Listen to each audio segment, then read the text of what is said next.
আসসালামু আলাইকুম প্রিয় শিক্ষার্থী বন্ধুরা, আরেকটি নতুন ভিডিও নিয়ে তোমাদের সামনে আসছি। সেই ভিডিওটা একটা ইমেল দিয়ে সবগুলো ইমেল কীভাবে লেখা যায় তার এই একটি স্ট্রাকচার। তোমরা এটা থেকে অবশ্যই তোমাদের ইমেলের যে দুর্দশা আছে সেটাকে কাটিয়ে উঠতে পারবো ইনশাল্লাহ। চলো আমরা ইমেলে চলে যাই।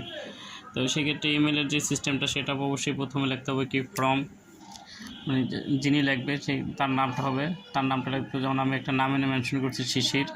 এবার আমি একটা নেট সংখ্যা বসাইছি 333, তোমরা চাইলে অন্যটা বসাইতে পারবো yahoo.com gmail.com।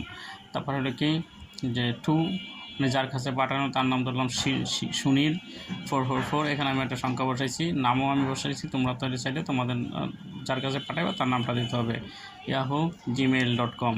তারপর হলো সেন্ট, কত তারিখে পাঠাবে তোমরা, যেই তারিখে পাঠাবে ওই তারিখটা দিয়ে দেবা 20 আগস্ট 2020।